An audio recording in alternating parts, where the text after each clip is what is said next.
Nazareth Road. Just go up Plank Road, and there's Yeah, Kinsworth Park, yep. Yeah.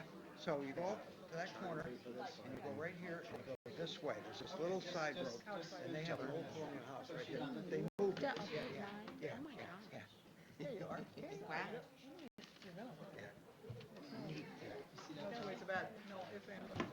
She was a school person. And then Todd, and he was a state guy. Thank you for that. You like that? Did you go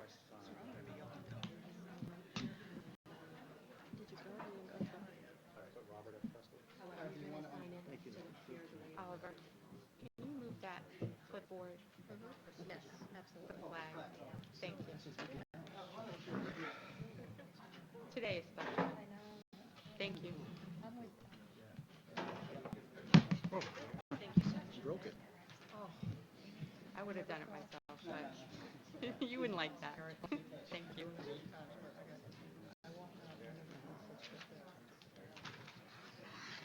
For the safety of you guys, for our next generation.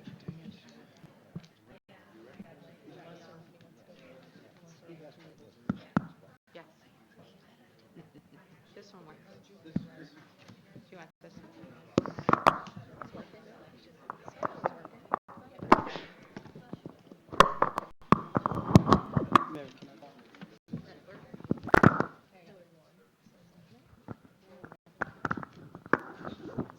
We'll share.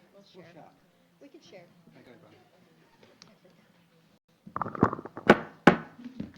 Good evening. I'd like to call this meeting to order, and we'll start off with the Pledge of Allegiance. I pledge allegiance to the flag of the United States of America and to the republic for which it stands, one nation, under God, indivisible, with liberty and justice for all.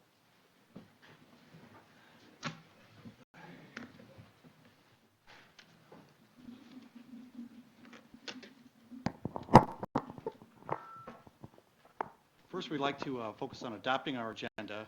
Before we do anything, can I get a motion to modify the agenda to include an item under action items A13 that will extend the award date of our land RFP?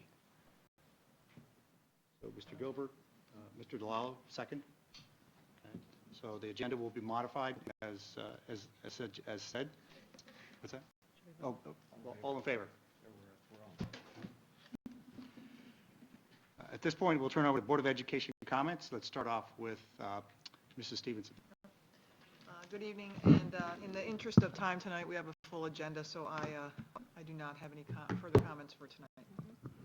And I actually had the same comment. I have no further comments due to the agenda. I feel guilty. I do want to say that I want to thank the district and our taxpayers who supported my attendance at the school boards convention a week and a half ago. It's a great opportunity to get together with other boards. Gary takes a lead for us in terms of dealing with resolutions that come out of that, the business meeting portion, school boards statewide trying to get their act together and agree on what they want to push for legislation. We really appreciate the great work that Gary does. But I wanted to mention I was extremely proud. I went to a number of presentations, learn a lot out there. But the best presentation I went to was one that was put on by Dr. Robinson and Dr. Wood. It was about our homework and grading policy. It extended into looking at the diversity that exists, the changing demographics of this district and how that relates to this. It was just an outstanding, not only content-wise, and you could tell the content was good because there were a number of superintendents there who wanted to get their hands on our material before we even left Buffalo. But the other it was just outstanding capability of presentation. And it was the best, most attention-grabbing presentation that I was at. And I just wanted to thank you for that. Very proud to be a Shen member, board member, sitting in front of that audience as that presentation went on. And they didn't want you to stop. So just thank you for that. Appreciate it. Thank you. I don't usually make a habit of speaking to the audience, but I'm going to make a scandalous statement tonight and say that if you have not voted, nothing that's that important is going to happen here that's more important than voting. Go vote, watch us later. It's all good. To my colleagues, I want to make a couple of remarks. Some events that I've attended in the last few weeks just remind me of the incredible support that we have in our community and the kinds of people and events that come together to support the success of our students. So Scannell Dolphin Readers had their kickoff event, and it was very well attended and a lot of fun, emphasizing that reading can be fun. It's a family activity, and it was just great. The National Honor Society induction, where we celebrate the academic successes of our students and challenge them to stretch even further in their education. There was a seminar with Dr. Kale, who's a well-known psychologist, at Scannell not long ago. They had to bring more chairs for parents who were interested in what he had to say, and the message about developing resilience and what is called grit in students, so that, on the flip side of the NHS induction is a student who's really, really trying hard and is not a National Honor Society member, but is working so very hard to develop their academic muscles, so to speak, and the value of that, and families really embracing that.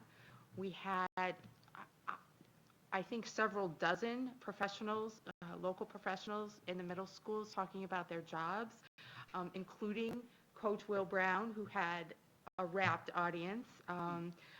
Just getting students to imagine what it would be like to be a whatever it was. And the students were very attentive, and again, the presenters just really kind of putting their arms around our students, figuratively saying, this is what you can do if you imagine it, if you're interested in it. And so I wanted just to highlight that in the work of the partnership teams, the PTA, all working on themes like that, as well as communication with parents and families and the community, and getting them, again, to support our students' activities and their academic success. And then the last thing I would say is we've also had some pretty incredible concerts, and I know we have some theatrical events coming up that I'm looking forward to as well. Mr. DeLauro? Excuse me. Just two things.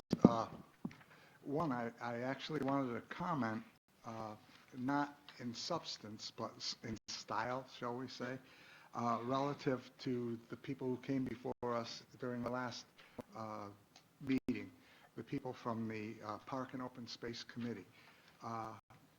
I was very, very impressed, and this has nothing to do with whether I agree with the point or disagree with it. I'm talking about the way it was done. I was very impressed with how well put and how well thought out the arguments and points were presented by the group, how respectful of the process that the group was, and it was doubly impressive because I know that this is a group of people who have a strong passion for what they were speaking to, and there have been times when we've had people who were passionate about their causes, and they were not particularly respectful of the process or of anybody else that was listening to them. So this was something that truly stood out. I thank them for that. I did want to mention a little bit about our resolution that was in fact passed. For some time now, we were aware of the fact that the State Board of Regents was considering raising the passing score for the English Language Arts program, or Regents, to 75, and for the Math Regents to 80. And the data that had been collected by the State Education Department clearly indicated that the vast majority of the scores fell below those points. so that the consequence would be not only that the individuals would, that we'd have about a 50% drop-off in the passing rate on the regents, but actually a 50% drop-off in the rate of graduation. And this was going to be devastating. There was a recent article in the Daily Gazette that spelled out the behind-the-scenes situation within the state education department and with the Board of Regents that kind of explained why we were getting in. We got one impression on where we were relative to that policy or regulation and what they now say is the case. We're led to believe that there was a regulation in place, that this was going to take an effect basically in 2018 and apply to the graduation requirements in 2022. It appears that while the Board of Regents never actually took formal action, that those people who were responsible for implementing it were sending forth emails and other internal communications that in fact were going forward to put it into place. So absent a formal regulation, it was moving forward. So at this point, what we have done is passed a resolution saying they shouldn't do this. This is be disaster. The Board of Regents has responded to it at one level saying, well, we haven't taken any formal action, and as long as we don't, then nothing happens. I'm sorry, but I just don't trust them to leave it that way. Until they formally take action to disavow this idea of going forward with the 75 and 80 and actually formally state that they are retaining the 65 as a passing score for those exams, then I don't feel that we can rest easy. I think we have to sleep with one eye open and keep watch on them because, quite frankly, their track record in the last number of years have really caused me to have serious doubts about some of the things that they do. That's where. Thank you. I'm so happy that today ends the onslaught of political campaign ads that I'm going to pass. There is that. I really have two things. One is I attended the Veterans Day ceremony at Scano Elementary School this morning. I thought these kids, led by their staff, particularly Mrs. Gleason, Mrs. Gould, put together a great event, very meaningful. We had probably 30 veterans were able to recognize their family members in the crowd, and I think the message there that it's important for our students to connect with the veterans and their family and veterans in their community. Important to share stories and insight, important to turn to them for key decisions in their life, such as if and when they ever want to go into the military. And these are the things that I think we really want to emphasize at the school. And it's not coming from us. It's coming from the school and the teachers and talking to the students and making it a meaningful ceremony. So one of the comments I heard near the end was an elderly gentleman said, hey, I've been here a couple of years. It keeps getting better and better. So please keep continuing it to be a great event. I also want to speak about the resolution at the NYSBA session. I sat through probably the first 2 hours of it and watched how this whole business meeting at NYSBA works. The first time I've really done it. A lot of contentious issues, but there was one issue that was very clear, almost near unanimity, was the one that Gary brought forward through the NYSBA group. And this, to me, is an example of what we're doing well in terms of advocacy. Gary did a great job explaining how this has sort of crept into sort of being there, but not firm enough so that people can really defend it. Therefore, it might show up several months later. But I thought that kind of indicates one of the concerns we have at sort of the state education level. Sometimes things are there, sometimes they're not. But it was very clear that we've been able to, through Gary's work and through Oliver's work. Now, what Oliver has done over the last several years, he's reminded us of this at key times. As in his duties as a superintendent, he'll say, this is going to happen in 2022. We have to get ready for it. And that puts the bug in our ear that this is something we should take action on. And so we've been able to do that through the work of both of these gentlemen, working as a team, board member and superintendent. And I'm sure you're working with your peers in the superintendent's group to say, we've come up with a very similar message. What this does, this allows the people in government that have to listen to these large groups, the NYSBA, the School Board Association, the Superintendent's Association. I'm sure that STA will probably have some message as well, or Teachers Association. And the groups that are behind this, whether it's there or not, really can't avoid it. So that's the type of legislative advocacy we'd like to see, just clarify what the rules are so we can move forward with confidence that they're either there or not there, and we can continue to educate and focus on education. That's all I have. Thank you. Oh, at this point, we'll turn to public comments. Let's start with our students first, because you probably have your quarterly exams the rest of this week and like to do some preparation.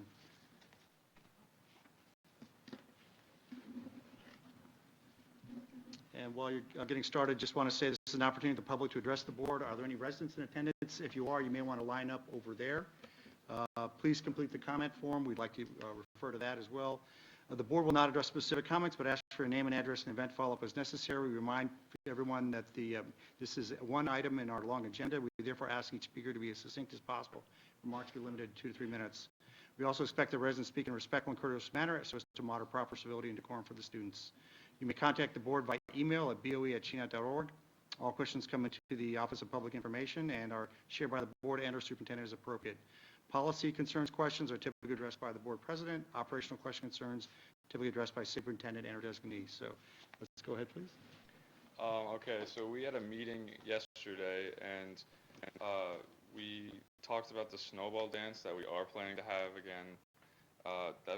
That's going to be around after winter break, sometime in January. I don't really know, but we just talked about that. We are going to plan to have it. We also, there will be a Chipotle fundraiser for the Senate, and it's going to be on Monday. And there's going to be flyers handed out so then Senate can raise money. And we're going to help Key Club fund their annual friendship dinner through that money. This coming Monday. Yeah, This the coming 14th. The 14th, okay, thank you. Thank you. And now, members of the public, please.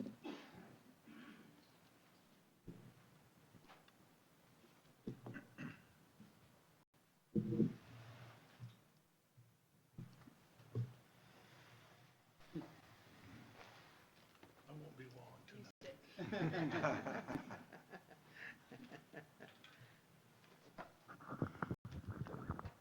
My name is Alan Atwell. I live at 9 Greenlee Drive. I've had 4 kids graduate from Shenendehowa, and I'm a veteran of the Battle of the Bulge. I'd like to compliment Superintendent Robinson on the overview that you did last meeting on a veteran exemption.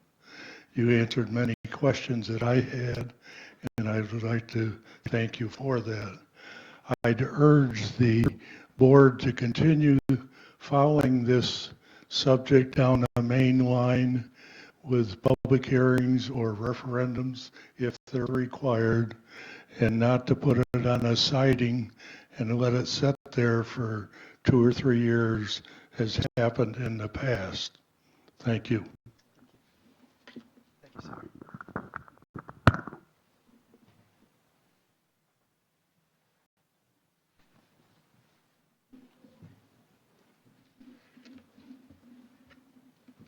Hi, I'm, okay. David Miller, 12 Hidden Valley Lane. Thank you. First of all, I just want to thank all of you for all your service and the work that you do for our students and our community. And I'm here to speak about the park proposal. I'm here to speak about it briefly for a few perspectives. One being a resident here, over 25 years. One being a Shen parent of over 20 years and 4 kids going through the system. One being a supporter of the Shen education programs and systems from the foundation to the school programs itself. One from being a community leader and the first chair of the Clifton Park Open Space Committee. We originated in 2000, and I'm still the chair of the Open Space Committee for the town. And also, just in these next 90 seconds, touch on some of my professional experiences that tie into this. But I really think this issue, and I'm not going to go into depth about the benefits because you've heard eloquent speakers before talk about the benefits of the town park. But all I want to say is it's an opportunity for a partnership. It's an opportunity to leave a legacy and do something together between the town board and the school board that will be lasted forever. And the opportunity you have here, I've seen take place in other places. when I was Chief of Staff of the State Education Department for several years, working with Commissioner Mills, and we were on our tours and saw towns and school boards do projects like this, whether it was for ball fields or for parks or other things, and come together. And there is precedent, and there is ability to do it, not always for the highest bid, but the bid that provides the most community benefit overall to everyone else. And I'll leave you with this story because it is election night, and I want to keep within my 3 minutes, Oliver. And that is, when I worked at Audubon, we had a project down on Long Island, and that project was a Keyspan property, and it was surplus property, major corporation, National Grid now owns it, and so forth, where the Shoreham nuclear power plant was going to be. The board wanted to sell it, access land to go back to the shareholders. In the discussions that happened since then between the then governor and the chairman of the board, Bob Cattell, they came together and found that they could create a state park. In the middle of it, Donald Trump offered $32 million for the property for golf courses and condos. And in the end, the board of the Keyspan Corporation, now National Grid, and the chairman, Bob Cattell, said, you know, the state can only afford $16 million. Donald's going to pay us $32. But you know, I think Long Island has enough golf courses and condos, but it doesn't have a state park like we can provide here at Jamesport. So I urge you to think of it in that terms as you move forward, and I thank you for your time tonight.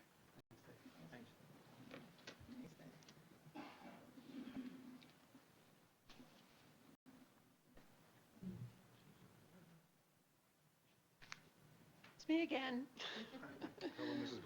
Susan Burton. I live in Fisher Ferry, and I'm here representing Friends of Clifton Park Open Space. And I just would like to remind you, as you evaluate the proposal for the land sale, that there is and continues to be strong public support for keeping this land in the public domain. And we do have our petition out, and between electronic and paper signatures, we have over 1,100, and that continues to grow. And I would urge you to leave a legacy that will be long remembered and much appreciated by all the areas, towns in the area. And if our town, Clifton Park, has provided yet another proposal, I would urge you to make that work. And I think we've outlined different ways in which that is possible, and there's a path forward along those lines. I think the public park, and I think many people believe it's in the best interest of our students, the area businesses, and all the towns that call Exit 9 their downtown. So I urge you again, don't let this opportunity go by. Once it's gone forever. Now, I would ask you, you said you were extending the deadline. Is there a time frame that you're... Okay, thank you. Any other public comments? Sir, did you want to speak? My question may have been answered, and it was the question of... Can you come up here, please? We'd appreciate this protocol. Thank you. Thank you. Yeah. My name is James Rule at 168 Wooddale Drive, and I signed up to speak, but I'm mostly interested in the content of that resolution. Can you... When we get to that item on the agenda. You'll reveal that then? Yes, that's correct. Yes. Okay. Well, I'll yield my time to better people, but I just want to say that presidential elections come and go, but 34 acres, if given to the town, is forever. So please think of it in a long-term light and not in something that has to do with just now, but for future generations. Thank you. Thank you. Mr. Berlin.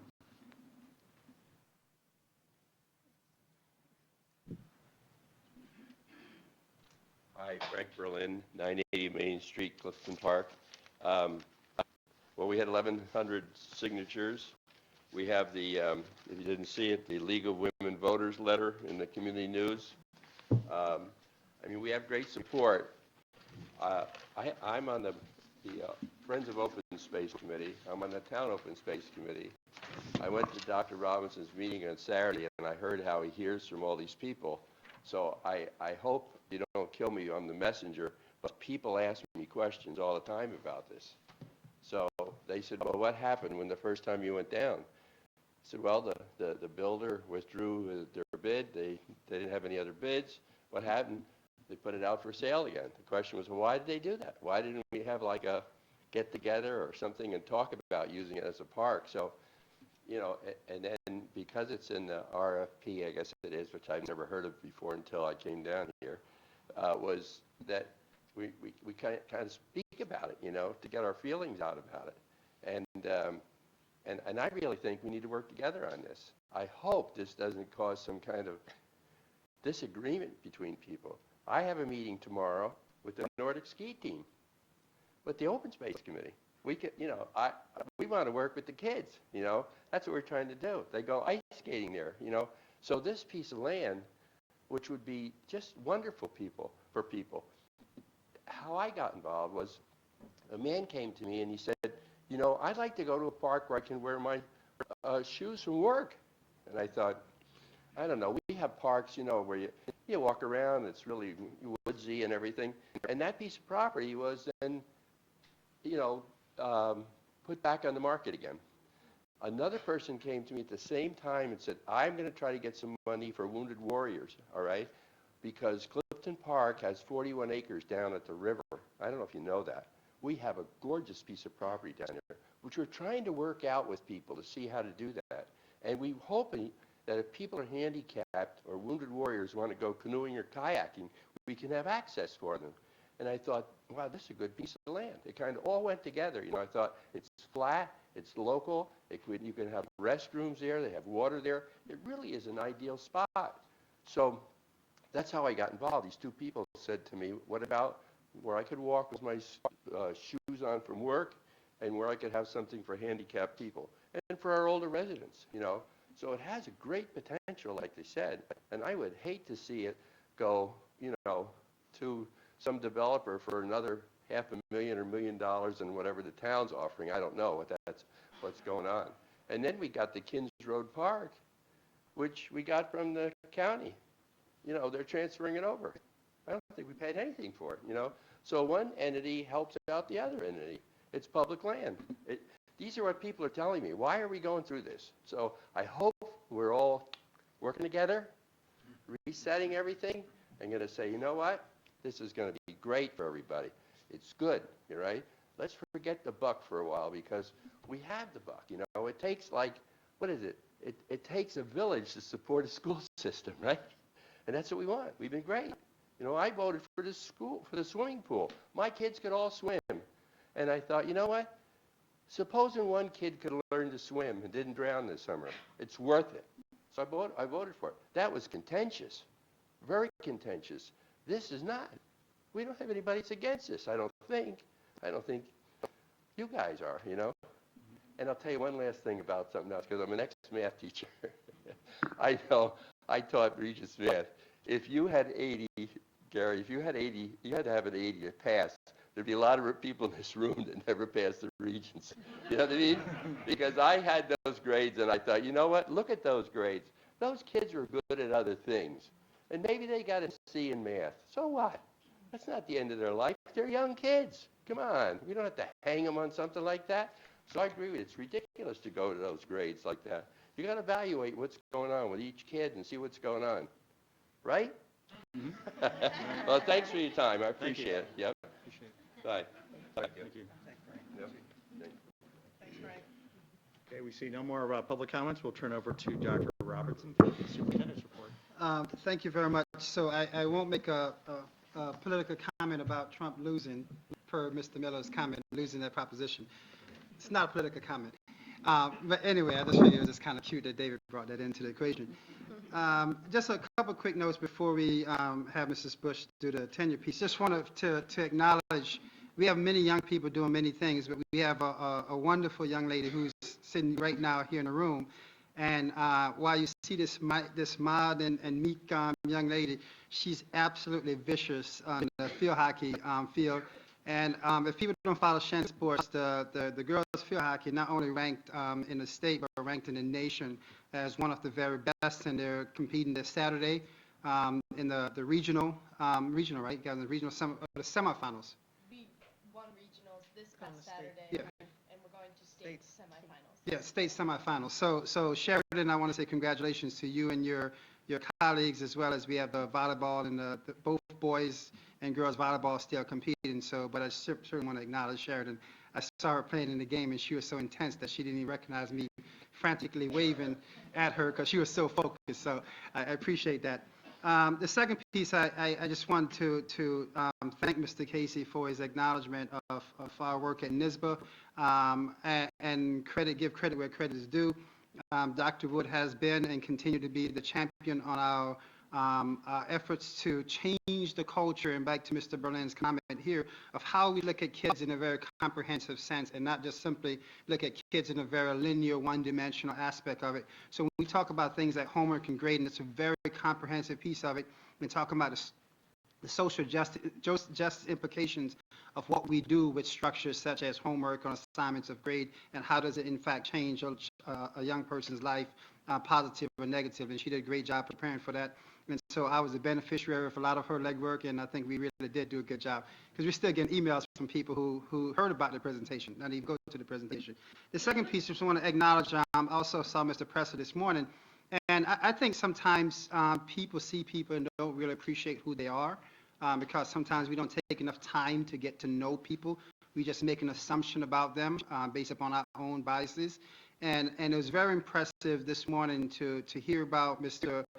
Presley, not only 10 years active duty in the Marines, but 14 years after being a reservist and 2 tours in Iraq. And then more important, the most impressive piece of it was his simple commitment to say, you know what, I'm not serving in the military forces, so I need to serve my community. And that was his only motivation to run for the board. And I share that because I think it's important for people to really appreciate the service of board members, as exemplified by Mr. Presley. We just want people to serve just because, not because of a soapbox issue, just simply because you think it's a good thing to do. So, Mr. Presley, I want to say thank you very much for that piece of it. And in recognition of Veterans Day, just want to remind people that we're off, school is off on Friday. However, there's been a tradition now for a number of years to do a Veterans Day Dash. It's basically a 5K run on campus. I understand Mr. Presley feels so good after today that he's going to run in that race as well. I'll be watching the race.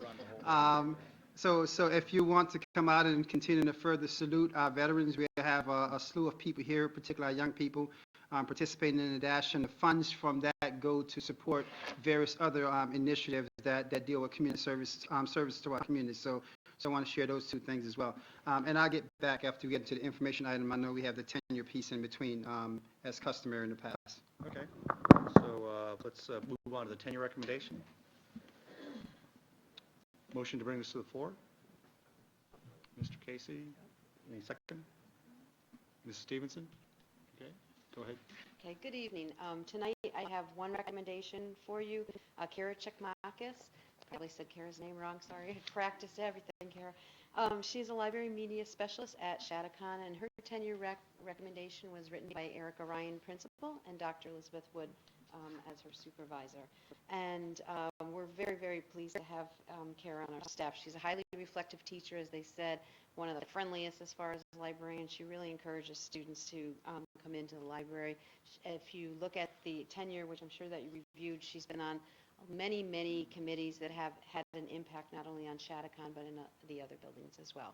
So it's our recommendation for tenure at this time for Kara. Any comments or questions? Okay, all in favor? Congratulations. Congratulations. Kara is here tonight. Come on up, Kara, for a second.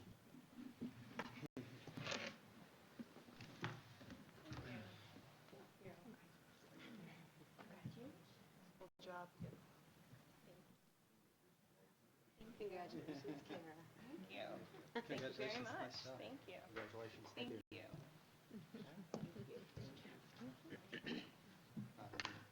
And go ahead, please continue with information items. So we have a couple information items, and I'll try to be brief, but not to the point that I don't hit the main points. The first document, just want to quickly walk through. It's a little bit difficult to see here, but the main point of this, we're gearing up for the budget process. And the budget process is actually a pretty comprehensive process, although oftentimes what the public see or the few meetings that we have here and think that's all it is to the budget process. And just want to highlight, in fact, we started this process back in the beginning of October, where part of it is to start doing just basically talking to our administrators about, okay, what are some things that they're seeing happening now? And let me talk about what I mean. We do it in October because it's when things are still fresh. We planned this process now, last year, for something that's implemented in September, almost a year later. So while things are fresh, people are asking, okay, what would you have done differently? What do we need to do? And so we could build forward with the process. And so this is the reason why we start the process early in October. So this timeline essentially provides for the board, and you have a timeline. As you see here, there are many, it's very, very succinct time frame in terms of who's responsible for what information when, and when things are discussed with the board, at board meetings, when things are discussed with various aspects of the administrators. And I think it's important for people to realize that we're planning $160+ million worth of expenditure. And that happens with a lot of thought, a lot of analysis, a lot of what-if scenarios, tier 1, tier 2, priority 1, priority 2. We do a lot of gyrations to finally get to something that we say is adding value to the school district. It's being cost-effective and being considerate of the potential tax impact. And so I just really wanted just to kind of brief the board on this because, as you see here, in December, we'll start having some conversation with the board about what we call, but actually we're going to push it to January because the board meeting in December is actually a couple of days before Christmas, and I don't want to keep people until 10 o'clock when they want to go Christmas shopping. But January, right after the new year, we're going to start talking about a budget assumptions and expectation.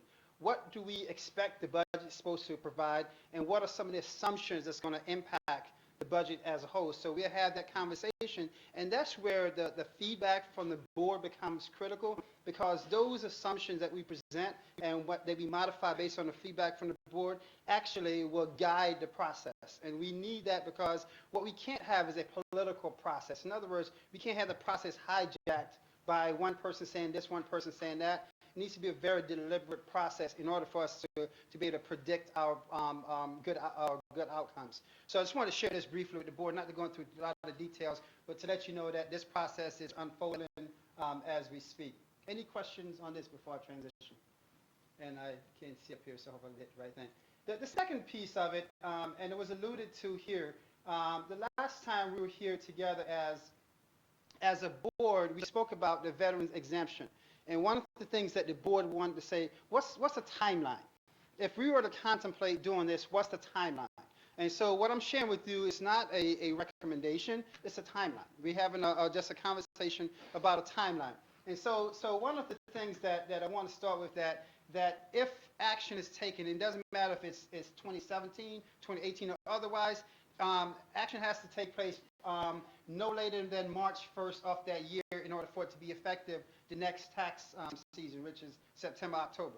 And so here we sit tonight on November 8th and having this discussion on the timeline.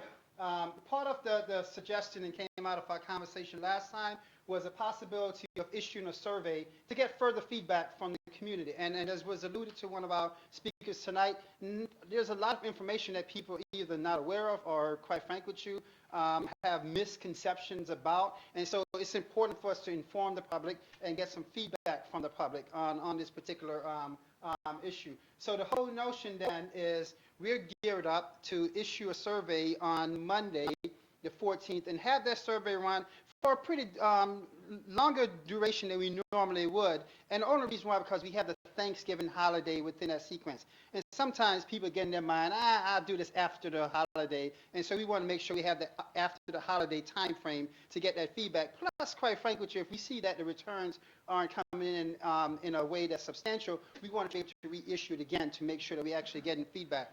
So the window for the survey is potential at 14th through the 30th.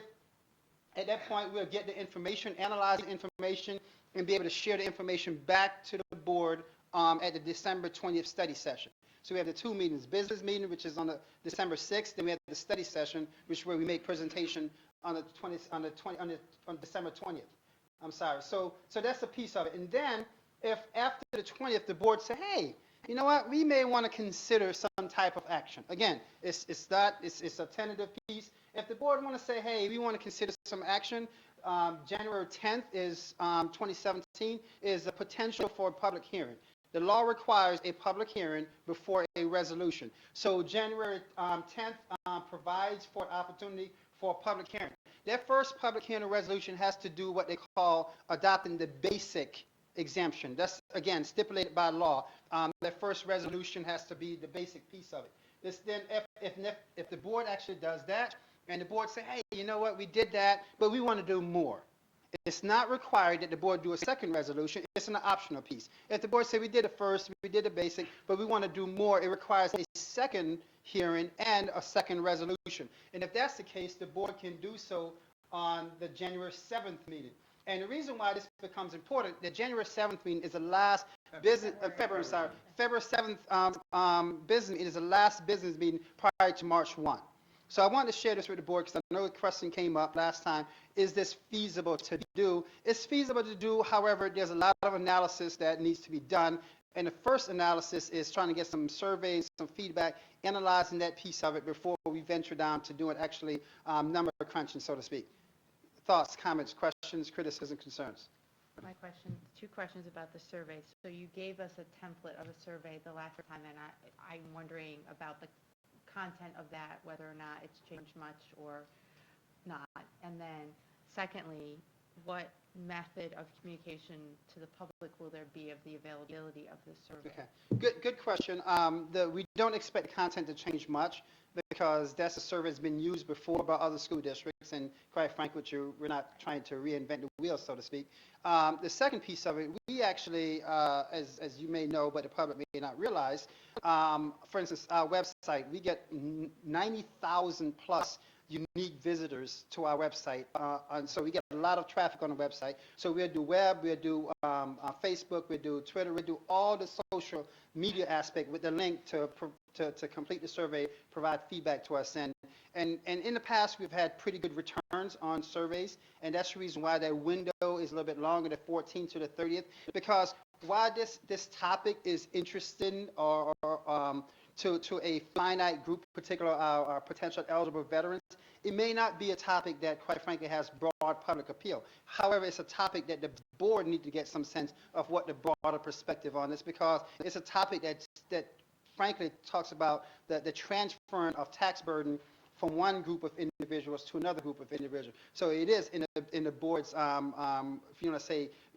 acting with fidelity to try to get as much feedback as possible. So I don't know what that's going to turn, but in our past, we've had pretty decent feedback. But if we don't, we'll certainly try to push it more and more again to make sure that people are aware of the survey and provide responses to it. Not sure if I addressed your... You did. I'm just, my only concern would be that the social media outlets work for a certain demographic of population, and they may not be that user-friendly for another demographic of the population. And so if there's some other outreach methods, whether it's public notice in community news or whatever. So it's a good question. One of the things that we get a lot of is, and that's why maybe the person from the Gazette is here tonight, the minute I say that's why we never have anyone, because they all come to our website and read what's on our website and publicize it. When I say we, they, be it newspaper and or television. And we know that the community news is, Glenn is not here tonight, is very good about reaching out to us and grabbing some things like that. So yeah, so we'll exercise or engage those mechanisms as well. Any other thoughts? The expression vote early and often. Do we have any way of knowing whether an individual is responding more than one time? No, we won't. And that's always so we have to remember this isn't a popularity vote. And I'm glad you use the analogy vote early and often, because this isn't a vote to say this. However, the survey speaks to, and again, there's an honesty quotient that exists that we try to understand. Are you a veteran, non-veteran? Are you eligible, not eligible? Try to gauge different, if you want to say cross tabulations, if you will, to try to gauge how different segments of our community feel about this piece of it. And so there's an honesty quotient, but it's just, quite frankly, it's just another piece of information, not just, I don't want to minimize it, it's another piece of information for the board to have as a part of its deliberation. Okay, we good? So let me just transition again. And so the last piece for me is something that, I just want to do this real quick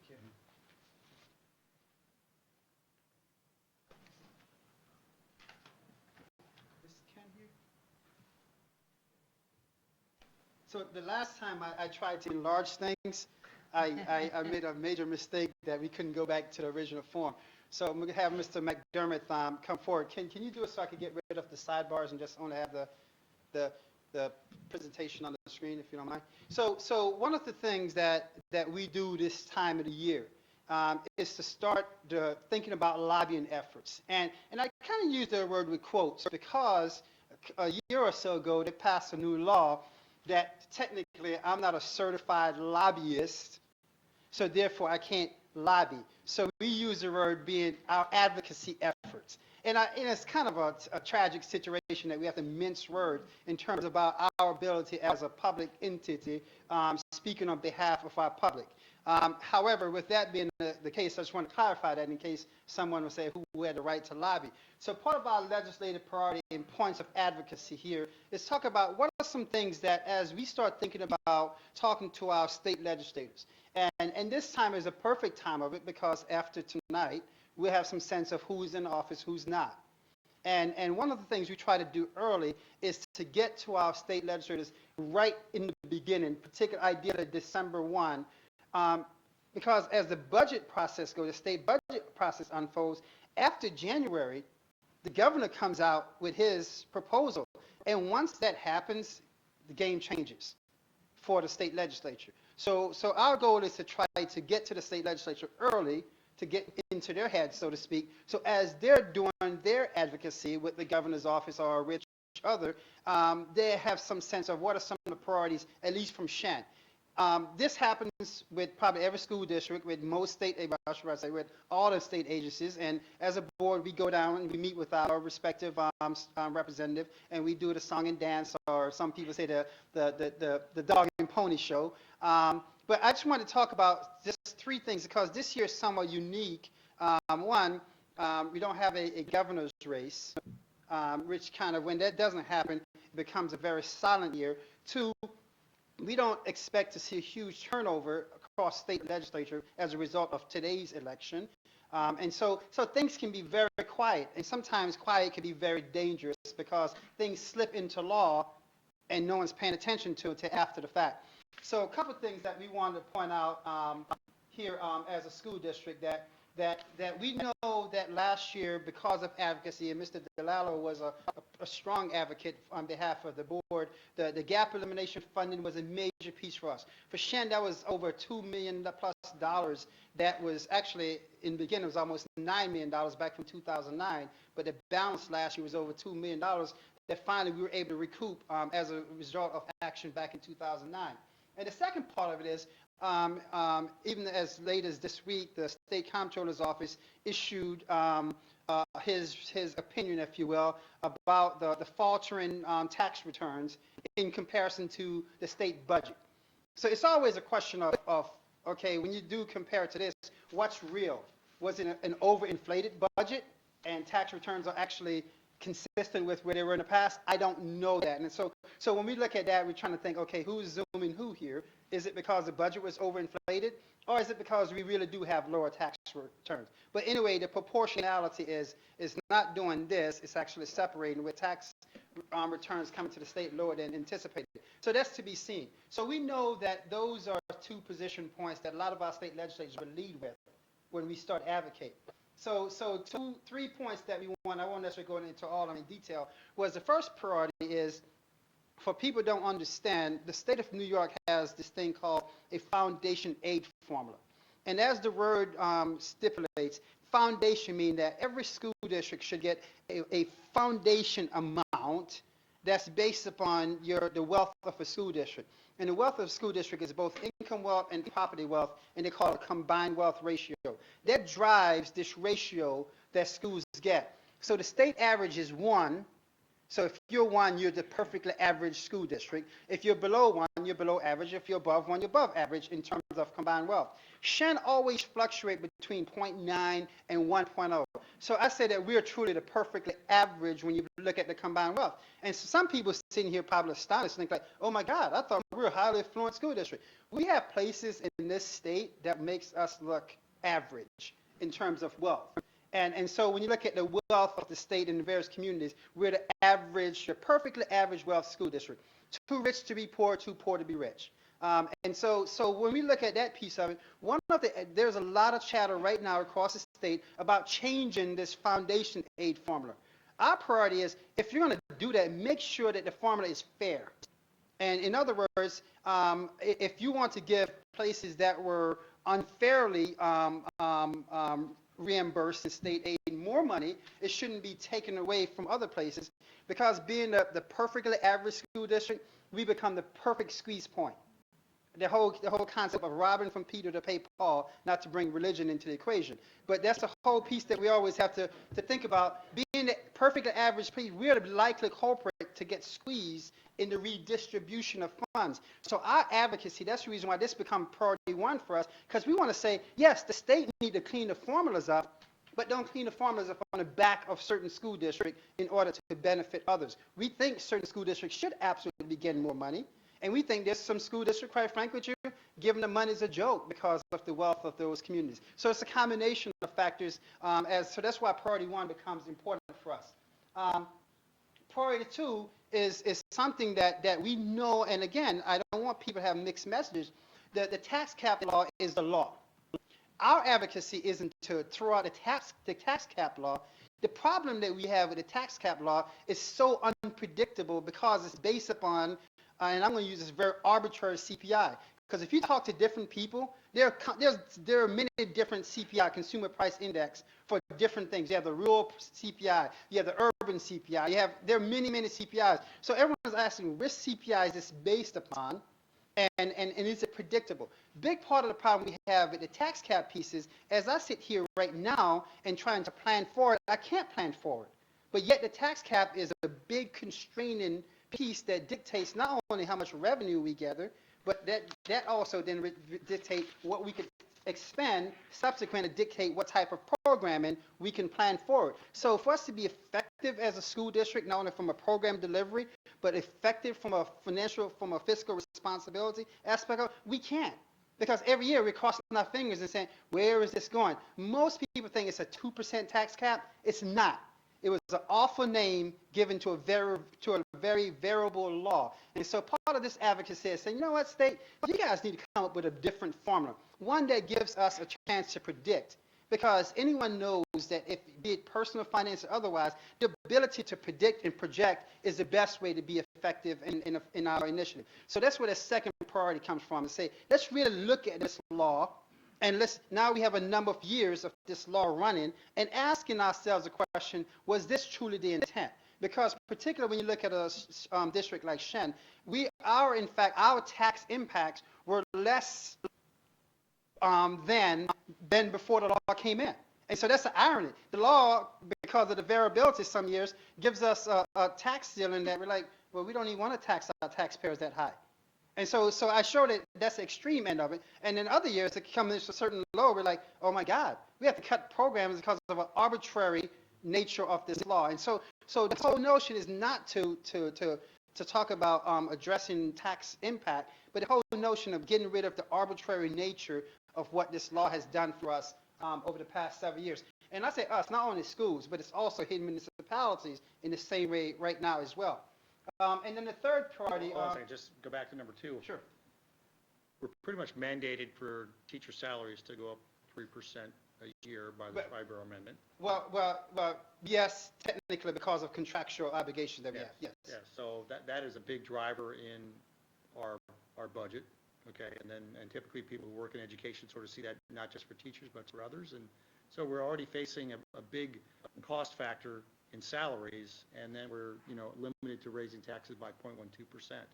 So I mean, there's an inherent inequity here. You're capping this while you're also mandating that other things have to go up. And so absolutely. And talking about complication, they have this thing. Now, again, we'll have plenty of time to go through this in greater detail. So if the audience wants to come back at some other time when we're going to go through all this in detail, you're more than happy. We'd like to have an audience to talk to. But there's a piece in the law that talks about this 0.12 is what is called this allowable factor. It goes into this, quite frankly, this formula that's, I'm not sure who designed this formula, but whoever did, I'm impressed. that someone actually designed something that was so convoluted that every time we have to wonder why did it, because there's certain effect. Give you a perfect example of this. As a school district, we work very hard to manage our debt. So we don't have an adverse impact. In other words, we build buildings as a school. Somebody alluded to the swimming pool. We add buildings to the pool and have to the district have minimal impact on taxpayers because we have a debt replacement process in the school district that's been going on for a long time now. And we get penalized under this formula for being cost effective. So in other words, if we were to, quite frankly, be wasteful, we benefit on one side, but it's kind of like waste on one side to benefit on the other side, and the net impact is negative to taxpayers. So a big part of this process, when I say repeal, is back to you were saying. We're a human-intensive organization. We hire people to do the job. And as a result, this, quite frankly, create these artificial constraints that sometimes the public don't understand. Don't understand why we're cutting programs when people say, well, why did you guys cut the program? Why don't you just ask for a little bit more? Well, we can't. Or in some cases, you have, not necessarily here at Shen, you have school districts that's asking for a lot more, and people say, well, why are you asking for more? Because the tax cap allows it. And it applies arbitrarily in the same year from place to place. So our big part of it is saying that to our legislators, look back at what you created, evaluate it like we do everything else, evaluate it and ask yourself, is it doing what we intended to do, and not necessarily doing one thing but to the detriment of something else. So it's going to be a hard conversation because, quite frankly with you, most of our legislators, it's not an indictment, it's based upon experience that people talk to, have no idea how this actually works. And that's the difficulty. The law is passed, but the mechanics of it, quite frankly, a lot of them don't know, don't care to know, but they just use what we call a tagline. So that's going to be interesting advocacy for us this year. And then the third piece that I want to point out is this whole notion, every year, these things come in, what I call it's the 11th hour proposals in the budget process. And all of a sudden last year I want to make sure, last year was the education tax credit.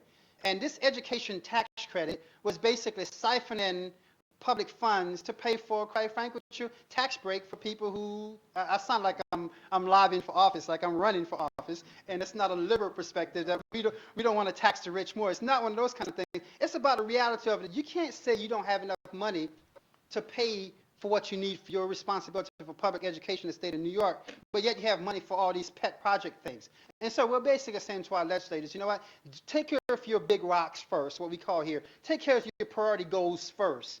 And make sure that you're doing that before you start doing these little pet project pieces. And people don't realize we're talking about hundreds of millions of dollars that's allocated to things that most people in the public have no idea what those things are and how those things came about. And we're simply saying really look at those things very carefully and address those things that provide the biggest, most meaningful impact on the state. And that's quite frankly your education and healthcare.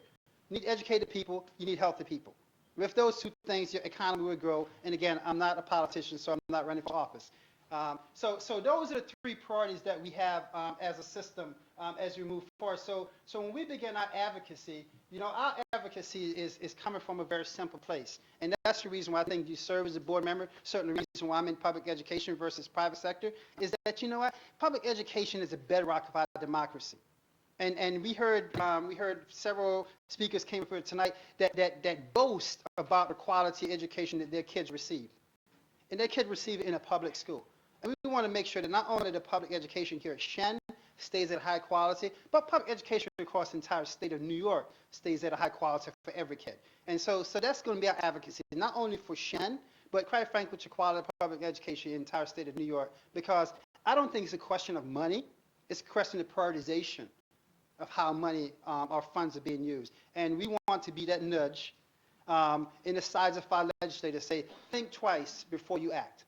Simply that. Think twice before you act. Because once you pass the law, it's hard to get it back. And we're seeing that now. We have some awful laws on the books that cause us to do things and spend money on things that we scratch our head every day saying, why are we doing this? Because there's a law that says we have to. So that's my last soapbox comment on that. Any thoughts, questions on the prioritization? I think you indicated that you wanted me to possibly contribute to the discussion. So one of the difficulties right now is a void of information relative to what the state does intend to do. Yep. I found the New York State Division of Budget and the executive budget, which is, they operate like we do. They like to project 5 years out. And so I was able to find that they actually, for next year's budget, they're really looking at about $650 million increase in state aid. Now, if you put that in perspective, it was, last year they were looking for, that is, the Board of Regents and other organizations were looking for 1.8 to 2.2 billion dollars.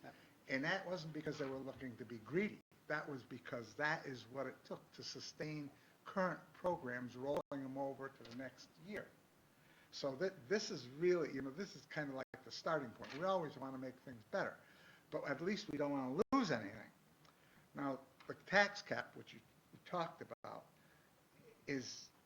puts us in a position where we're vulnerable as far as the state is concerned. They've created a situation where we may not be able to utilize our potential, the affordability, as far as our populace is concerned, by tapping into it. We can't go to 2%. That would be great if we go to 2%. We could probably live with that outside of a period of serious inflation. But what happens if you come in less than 1% or 1%? Then all of a sudden, you don't have the access to social resources and revenue from the local area. So what do you have to do? You have to get it from the state. So we have become more and more dependent upon the state to increase our aid. Now, last year, we got a substantial amount from the gap elimination adjustment. We got a lot from it because we were among those districts that were penalized heavily by it. When you look at the state aid, however, we got not so good. Now this year, even if they replace the money that they once put into the gap elimination adjustment and put that into the formula, we're probably not going to make out as well as we did last year because the money's coming under the formula and not under the gap elimination adjustment. So going forward, I think, as far as I can see, we really do need to try to push them to have a sustainable amount and set it at 2%, and none of this consumer price index. That's first. And secondly, that we have to have a commitment on their part to make up the difference that we cannot generate on a local area due to their law. And so I think that's what it comes down to. Very good. So again, you have this, and we won't send anything out until after December 1. And the reason why I said December 1, actually back up. We'll send it out December 1 because we can't even wait till January 1 after people are going through the swearing in process. Only reason why, because typically by the second, third week in January, the governor usurps the entire process by putting out his budget. So we'll see who, unless there's a huge turnover in our local representatives, we'll send out to the people who we know and basically say, okay, this is waiting on you when you first hit the seat. But more importantly, read it before you even hit the seat and get sworn in as well. So we want to try to be as assertive, if you will, with our processes, especially during what we call this dark period when you don't have a major election going on, such as the governor's race. So that's to come, and I'll be sharing some of these with some of our constituency groups to kind of get their thoughts. When I say constituency groups, some of our union leadership, our PTA groups, because the more people who understand our advocacy points, the better or the greater the chance we have of really getting the ears of the right people, so to speak, on some of these things. And it's not a one-person show or one organization show as we move forward. So, thank you. Welcome. Okay, next up is character education recognition. Mrs. Carmen.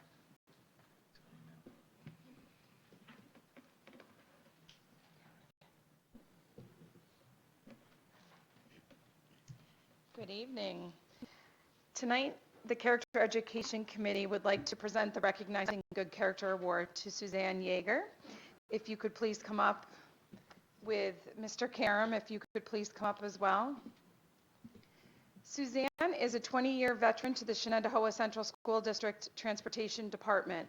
For many years, Sue has been involved in coordinating community service and coordinating collection of foods for the food pantry Thanksgiving boxes, Christmas family adoption, and collections for wounded soldiers. For the past 10 years, she has participated in the Running Start program. According to the Community News, on August 26, she was recognized in there for her volunteerism. Sue has donated her time to drive shoppers to and from the program's designated store multiple times each night.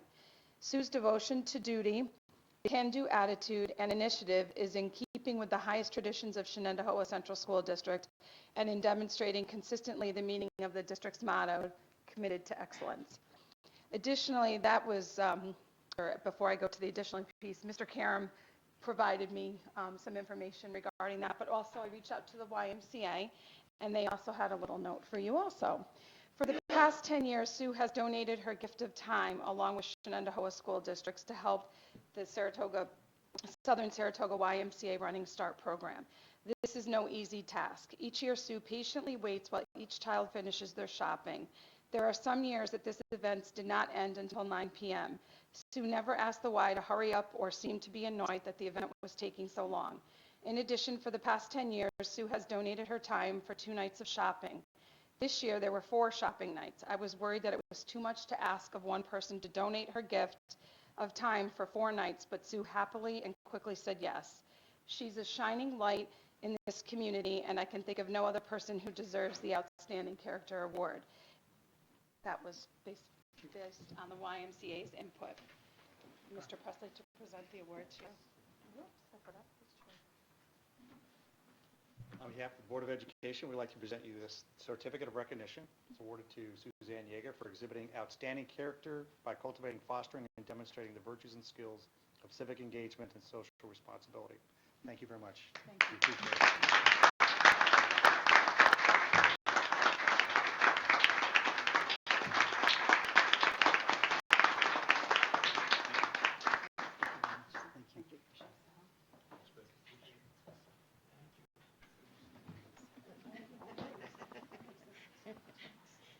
Congratulations to you. And let's move over to policies and regulations. Again, Mrs. Carmen. So tonight we have several policies that are going for first reading, and they were presented at the October Policy Review Committee meeting. Are there any questions regarding any of the policies? I have a comment. I had some, I gave you the niggly things. Okay. I would like, and this is my fault because I wasn't here for this conversation, for the continuing conversation on public feedback and concerns, but I would like us to make this a more positive statement. It's a lot about complaints. Which policy? This is 3130. What I would love to be able to focus on is the variety of methods that people have to provide feedback. For instance, at board meetings, or we send out surveys, we send out questionnaires, we have focus groups sometimes. There are lots of opportunities for people to provide constructive, critical feedback or positive feedback, and there's less of that in this policy statement than I would like to see. So, and I just feel like some of the language is more negative than positive. So, because I haven't contributed anything specific to that, I'm happy to send some thoughts, but that I would hope that we could make this a little bit more positive and less complaint related. Yeah, and Should have complaint areas.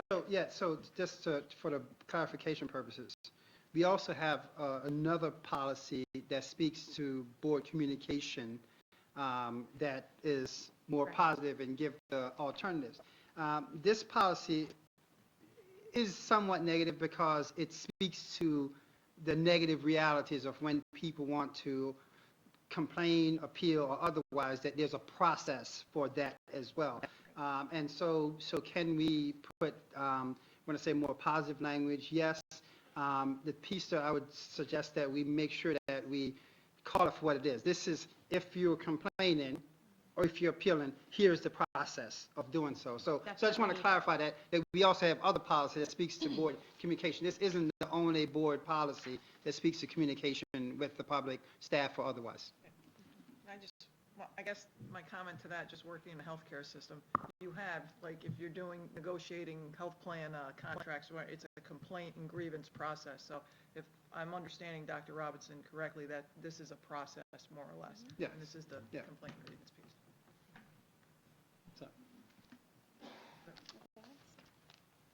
Okay. So thank you, Mrs. Carmen. Just a comment to the board. Again, if you, between now and when we come back, if there's some other things, send Mrs. Carmen an email. And if there's substantive things that we think that the board needs to know about before a second reading, we will share that. If there are little grammatical things, which typically there are, after we do a second and third proofread, we'll make those modifications. I say that because sometimes when you see in the second reading, somebody say, well, this said shall versus will. And so we'll do those things without having to have this whole process back again. But the board still has an opportunity in the second reading to even offer comments, suggestions for changes as well. Okay. Okay. Well, let's move on to consent items. So, let's Mr. move- Presley, I'm sorry. There Go was ahead. one other thing. Comment? Sorry. Records management, 5670. Okay. Okay, go ahead. This is talking about the proper disposal of obsolete records. And my question is it also supposed to address obsolete equipment? No, this is purely records because of the legal stipulation that's surrounding it. And again, we have a policy, because if the board, remember, we have on the agenda that action item to dispose of, so yeah, this is one of those legal stipulations, stipulated for records. And here we made reference to the guidelines. We didn't call it a regulation, because we're not developing those guidelines through the Capital Region Risk Management Service. They provide guidelines, and there's law about what types of record, how long we keep them, and all those kind of things. And this service kind of put it in a nice, pretty way, so to speak. But we didn't want to refer to someone else's document as our regulation, other than the fact that we'll refer to those guidelines to ensure that we're complying with the law accordingly. Okay, any other comment or questions on information items policy? Okay, let's move over to consent items. So first one on the list is Treasurer's Report. May I have a motion to bring to the floor? Mr. Casey, second. Mrs. Stevenson, any comments or questions? All in favor? And let's look at the minutes. I think we can combine these. I was to abstain from one. From Let's not both? combine them. One. October Okay. 11th. So first one, may I have a motion to bring it to the floor? Mr. DeLallo, second. Mrs. Rajat. So for October 11th, any comments or questions? All in favor? One abstention? One abstention. And let's go to October 25th. Motion to bring this one up. Mr. Casey, second. Mrs. Stevenson, any comments, questions? All in favor? Okay. Let's go to action items, and the first one is business items. Mrs. Chase? If you have questions, you'll come forward. On the business items, the first one is let's go, a motion for approval of ACA clubs. Mrs. Rajat, seconded by Mrs. Blaber. Any questions, comments? All in favor? Next one is... Can I just make one comment on the next one? You should have been notified there's an update on the natural gas as well as on the uncollected taxes. Okay, just make sure. Okay. 3 bids on recap tires and related services, football equipment, reconditioning, and natural gas. Motion to bring this to the floor. Mr. Casey, Mrs. Stevenson, second. And any comments, questions? All in favor? Item 3 is a bid on student-constructed houses. Motion to bring this to the floor. Mrs. Rajat, second. Mrs. Blaber, any comments, questions? Just so people understand, this is the sale of 2 houses that are students constructed, and one firm is buying them both, right? That's correct. Yeah. Thank you. All in favor? And the next item is certification of uncollected taxes. Motion to bring this one to the floor. Mrs. Blaber, Mrs. Rajat seconds. Any comments, questions? All in favor? Item 5 is a contract with the Research Foundation for SUNY Special Education Internship Support Program. Motion to bring this one up. Mr. Casey, seconds. Mrs. Stevenson, any comments or questions? Just- Mrs. Blaber? Clarification, this is grant funding that we're looking at. Yes. at using. Title I and federal grant funding. I want to clarify that. Yes. All in favor? And we have 3 items that are contracted services. Anybody object if we combine all 3? Okay. Motion to do that? Mrs. Glaber, second by Mr. Casey. Any comments, questions? This is for Captain All Language Translation, Special Education, and Professional Development. All in favor? 9 is high school contracts. Motion to bring this to the floor. Mrs. Stevenson, Mrs. Rajat, seconds. And any comments, questions? All in favor? And item 10, private school placements. Motion to bring this to the floor. Mr. Casey, second by Mr. DeLallo. Any comments, questions? All in favor? And item 11, revision dash depositories. Motion to bring this to the floor. Mrs. Blaber, second by Mr. Casey. Any comments, questions? All in favor? Item 12, scholarship and local grant donations. Motion to bring this to the floor. Mrs. Blaber, Mrs. Rajat, with gratitude. Any I do comments? have, I have a question on this one. The second donation, I believe, is $8,000, and it doesn't say what it's to.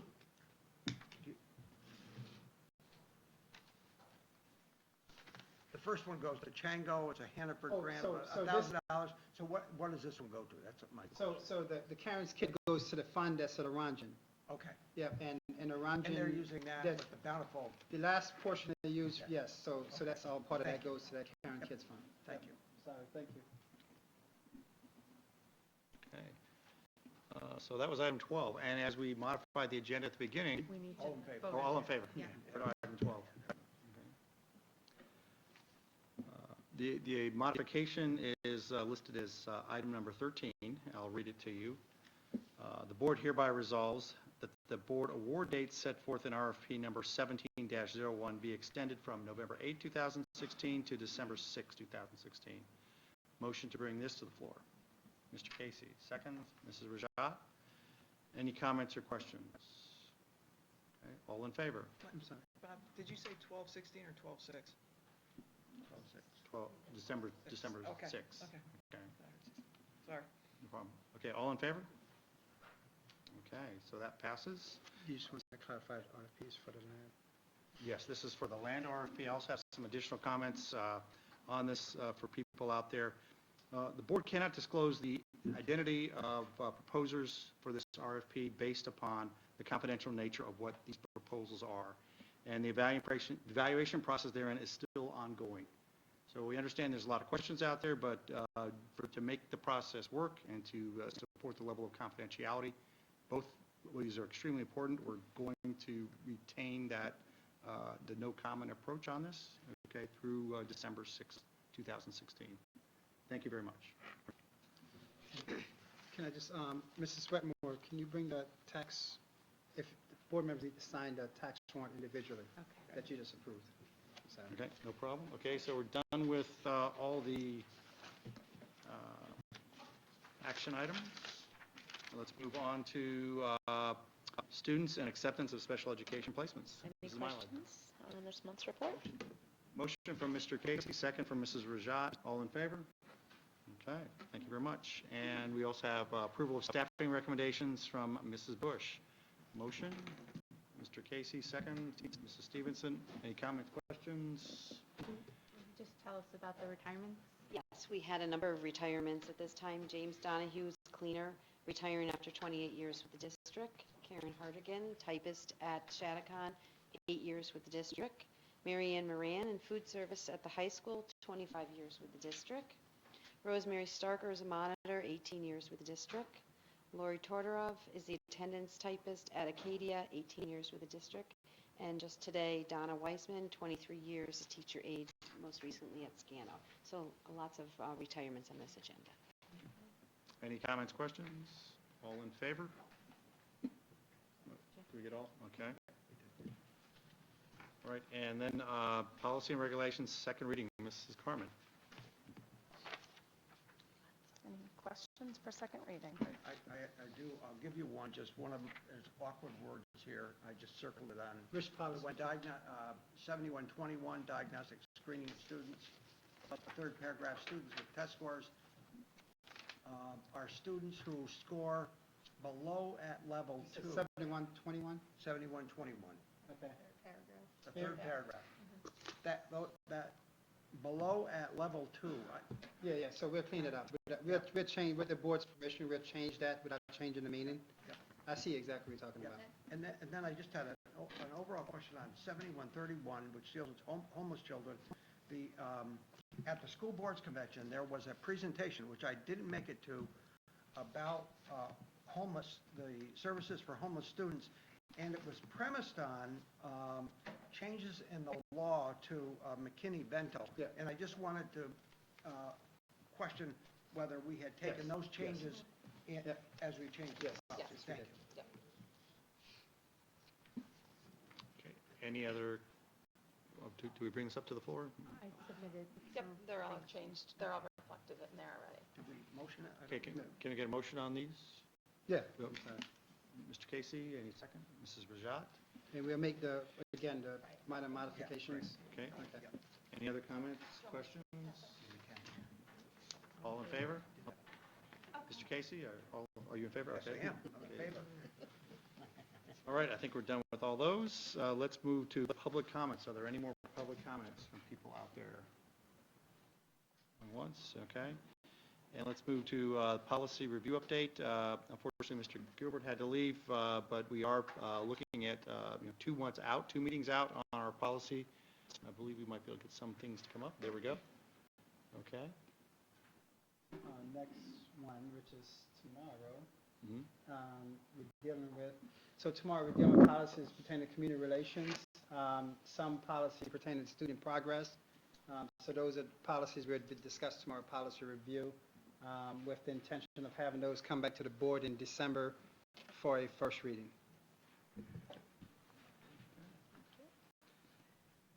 That brings us to item 11, adjournment. Motion, Mr. Casey, second. Mrs. Rajat, comments, questions? All in favor? Okay, meeting's adjourned. And our next meeting is November 22nd at 7 p.m. for public. Thank you very much. Have a great evening. Thank you.